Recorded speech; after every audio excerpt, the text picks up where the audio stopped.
Olá, meu amigo e minha amiga, estamos de volta com o nosso Portal do José, nesse final de sabadão, que normalmente é um dia em que a maior parte das pessoas ou está descansando ou está fazendo alguma atividade do seu lazer, do seu interesse. No entanto, tem uma parcela muito importante que está trabalhando.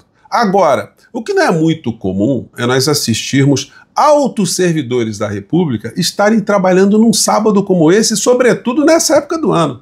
Mas esse é o caso do ministro Alexandre de Moraes, que deu hoje, nesse sábado, um despacho aterrador para uma figura, mas que se reflete em toda essa gente do bolsonarismo, desse mundo cão. E, para piorar a situação dessas criaturas, o ministro Flávio Dino parece que está acompanhando também essa toada, porque ele deu um despacho ontem à noite que mexeu com as estruturas de outra Orcrim também, com muitos bolsonaristas, mas essa dentro do Congresso Nacional. Vou conversar com vocês sobre esses últimos acontecimentos e mostrar também uma hipocrisia, uma sem-vergonhice dos veículos de comunicação sobre algo que está acontecendo no mundo da direita, mas que eles estão tentando esconder, né? Antes de entrar aqui nos assuntos, quero convidar você que está chegando agora ao nosso portal e ainda não é inscrito, para que, em primeiro lugar, você se inscreva conosco e também conheça os nossos outros vídeos. Se você gostar, compartilhe, recomende, nunca se esqueça de dar o seu precioso joinha, o seu comentário e, se puder, venha também para o nosso clube de membros, você que é muito bem-vindo e muito bem-vinda. E olha, muito obrigado a todos vocês que estão se inscrevendo também no nosso Portal do José, o nosso canal de cortes e de notícias, tá legal? Muito obrigado e vamos seguir em frente. Bom, começando com o despacho do ministro Alexandre de Moraes, que mostra que ele não tá para brincadeira, né? E para alegria de todos nós do mundo civilizado, do mundo progressista, o ministro Flávio Dino está mostrando também que não está vindo para brincadeira, ele não está recuando em absolutamente nada quando são pautas ali que são colocadas pelas Orcrins que estão dentro do Congresso Nacional, pela grande Orcrim. Notícia de hoje, à tarde. Moraes nega a soltura de Daniel Silveira e diz que ordens que ex-deputado desrespeitou eram extremamente claras. Gente, o despacho aqui do ministro Alexandre de Moraes, ele dá uma sapatada nos advogados do Daniel Silveira, né? Já dando a senha aqui, como é que ele lida com essas coisas de uma forma muito direta, muito objetiva, né? Muito clara. Disse ele no despacho de hoje, somente a absoluta má-fé ou lamentável desconhecimento da legislação processual penal podem justificar as alegações da defesa. Moral da história. O ministro Alexandre de Moraes está afirmando aí de uma forma muito polida que os advogados do Daniel Silveira ou agem de má fé, ou seja, têm um comportamento antiético, imoral ou bandido, ou são pessoas que desconhecem completamente a legislação processual penal, são ignorantes. Do mesmo modo, a situação aí não foi nada agradável para os nobres colegas, né? Ele disse aqui no despacho dele, olha, isso aqui, essa mesma restrição judicial, proibição de ausentar-se da comarca e obrigação de recolher-se à residência no período noturno das 22 às 6 horas da manhã, bem como nos sábados, domingos e feriados, recentemente foi determinada em mais de 1.100 casos relacionados aos crimes do 8 de janeiro, tendo sido todas observadas integralmente sem qualquer confusão de entendimento. Enfim, a turma que estava na papuda, na colmeia, olha, se submeteu, colocou tornozeleira eletrônica como uma forma de se submeter, de mostrar que está a fim de se ressocializar. O Daniel Silveira já foi condenado, ele estava na cadeia, então ele teve uma progressão, que é um direito que é dado ao preso, se ele tem bom comportamento, se ele obedece uma série de regras, mas ele tem o DNA na medula, o DNA delinquente do bolsonarismo, ele não consegue ficar sem cometer alguma ilicitude, é mais forte do que ele. Então, para essas criaturas, não tem jeito. O ministro Alexandre de Moraes não tá coração coraçãozinho mole, como essa extrema-direita quis fazer, que o ministro era muito cruel, muito malvadão. Ele, no melhor sentido, ele é assim, porque ele não transige, ele é malvado, vamos dizer assim, né? Ele coloca a situação rígida, como tem que ser para esses criminosos. Isso sinaliza para toda essa gente o que virá pelo caminho, né, quando ele for relator ali de alguns processos que acarretarão algumas sentenças nada agradáveis. Bom, o ministro Flávio Dino também está na toada também, né? Ele mandou um ofício ontem para o Congresso Nacional, para a Câmara. Olha, expliquem aí como é que vocês estão querendo, em português, claro, gente. Expliquem aí como é que vocês querem roubar dinheiro público sem que ninguém perceba e dizerem que isso é legal. Expliquem aí. fez 4 perguntas. Obviamente que o ladrão não vai confessar que está querendo roubar você na cara dura, ele vai dar um somebody love ali. Então, os advogados lá, o corpo jurídico lá da Câmara, atendendo o Arthur Lira, mandou um ofício para o Flávio Dino no maior migué, né? Obviamente que isso bateu na trave, isso foi para lá e voltou. E aí, o que a gente tem aqui? Ó? A notícia de hoje é essa aqui, ó. Dino exige da Câmara respostas adicionais e acirra crise das emendas. Na verdade é o seguinte, o jornal está até atrasado, porque a Câmara simplesmente perdeu o prazo de 8 horas da noite ontem e não respondeu o ministro Flávio Dino. Então, o ministro Flávio Dino não recuou nessa história. Agora, o engraçado é o seguinte, é que muitas pessoas, sobretudo as do campo da direita e da extrema-direita, alguns veículos de comunicação, estão colocando o ministro Flávio Dino como uma espécie de aliado do governo Lula, porque está evitando que se cometa crimes com dinheiro público. Então as matérias vêm assim, ó, como está hoje aqui na Folha de São Paulo.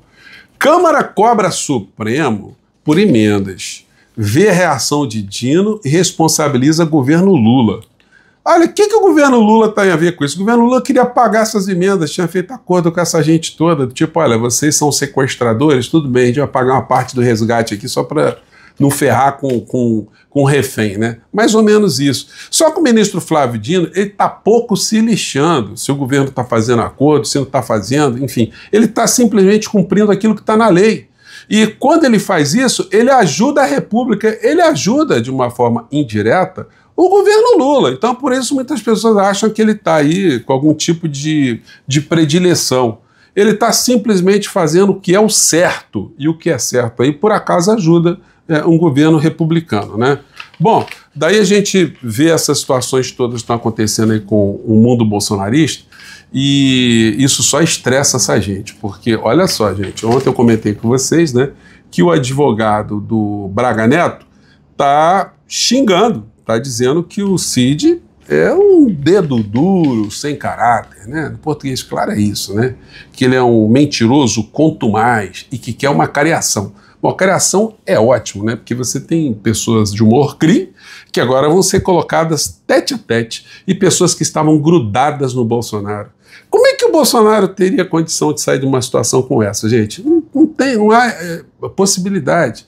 E eu volto a frisar aqui, muitas pessoas acham que o assunto Bolsonaro é assunto do passado, que a gente tem que ficar olhando para frente. Olha, se você pensa assim, você está absolutamente equivocado. Você foi tragado pela velocidade de notícias. Você quer sempre notícia nova, você acha que tem que esquecer a coisa para trás. Mas nós estamos falando de alguém que quis destruir o nosso país, alguém que quis implementar uma ditadura e que foi o responsável direto por um volume incomensurável de pessoas que morreram no período da pandemia aqui no nosso país. Então, nós aqui, o nosso portal não vai esquecer, e quando eu falo isso, eu não fico apenas no campo teórico, eu fiz representações, tem lá representações minhas que estão rodando lá na Procuradoria-Geral da República, isso não inibe que outras pessoas façam outras representações, que eu volte a falar desse assunto aí, porque isso não pode ficar esquecido não, né?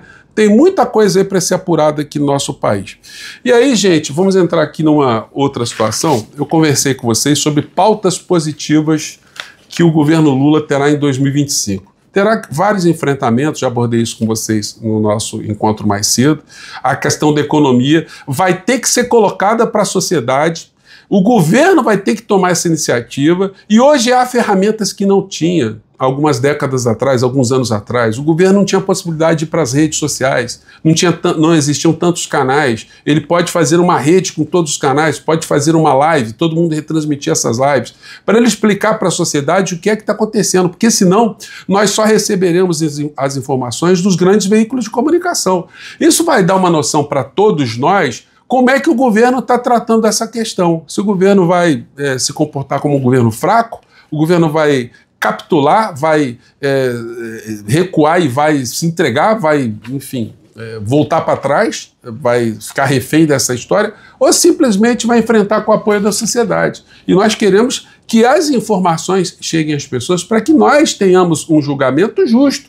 Porque quando o governo não se comunica, gente, fica todo mundo aqui nas redes, a gente tem que falar bem, a gente tem que procurar informação, as pessoas não estão vendo. Gente, tem uma situação hoje que é muito complicada, e que hoje está até na coluna aqui, numa coluna do Hélio Schwartzman. É isso mesmo aqui, ó. Ele pergunta aqui nessa coluna dele, né, se o problema é problema de comunicação. E aí ele chama atenção para um dado muito interessante, que é verdadeiro. Os dados concretos da economia, elas não resolvem a popularidade no governo, não, porque o Biden nos Estados Unidos, ele fez com que o governo dele teve uma economia melhor, os indicadores foram melhores e ele perdeu as eleições. E no Brasil, o Hélio Schwartzman, ele nos lembra que, do ponto de vista dos indicadores econômicos, o governo Lula está muito melhor do que outros governos anteriores. E se comparar com o Bolsonaro, então, está muito melhor. Só que essas verdades que estão acontecendo no plano da economia não estão chegando até a sociedade, porque os indicadores mostram que a popularidade do presidente Lula é a mesma de 2 anos atrás. Se houve ganhos, o desemprego está diminuindo, os indicadores são muito positivos, era para estar uma popularidade maior. No entanto, sem comunicação, milagres não acontecerão. Então, gente, vai ser uma situação super estratégica. Eu falei com vocês mais cedo sobre uma pauta que o governo deve encarar, deve arrastar a sociedade, deve mobilizar pessoas, que é essa do fim da jornada 6x1. Isso está hoje com o maior destaque também aqui no caderno de mercado da Folha de São Paulo, né, que fala sobre isso. 64% dos brasileiros defendem fim da jornada 6x1 de trabalho. Então são situações aí que serão muito desafiadoras e nós ficaremos aqui cobrando para que tenha essa maior energia ou sinergia trocada entre o governo, as alas mais progressistas, nós aqui e a sociedade, porque é assim que a gente enfrenta as nossas mazelas, as nossas iniquidades, né? E por falar em iniquidade, para fechar o nosso papo de hoje, gente, olha a notícia aqui do caderno Economia e Negócios do Estado de São Paulo. Vejam essa notícia e o que isso diz para vocês. A notícia é: Tarcísio corta benefício fiscal e deve arrecadar 10 bilhões e 300 milhões de reais a mais em 2025.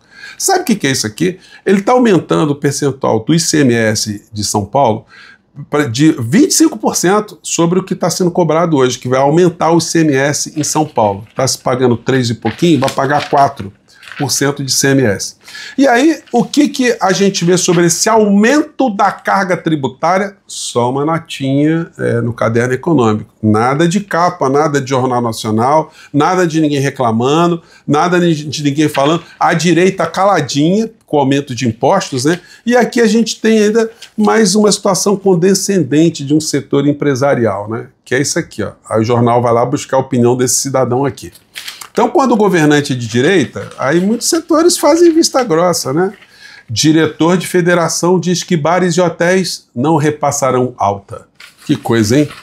A Federação de Hotéis, Restaurantes e Bares do Estado de São Paulo afirma que o aumento da alíquota de 3,2% para 4% a partir de janeiro não deverá ser repassada para o preço da alimentação fora de casa.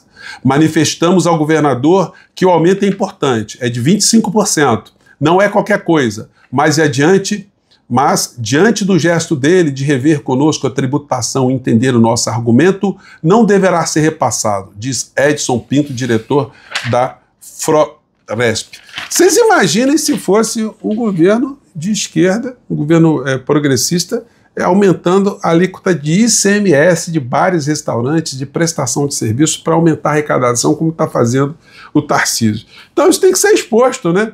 Porque os hipócritas estão cobrando do governo federal uma austeridade que no estado mais rico da nação eles não estão tendo. Aliás, estão tendo contra o setor produtivo. Então, gente, vocês vejam só a hipocrisia dos jornalões, dos grandes veículos de comunicação. Será que nós vamos ver algum tipo de nota sobre isso no Jornal Nacional, na Globo News, em algum lugar? Fica aí o desafio, né? Bom, eu fico por aqui, gente. Mais uma vez, um grande abraço e a gente volta no próximo portal. E, ministro Alexandre de Moraes, um abração, hein? Valeu, o senhor está garantindo aí, está segurando legal essa peteca, né? Um grande abraço, tchau.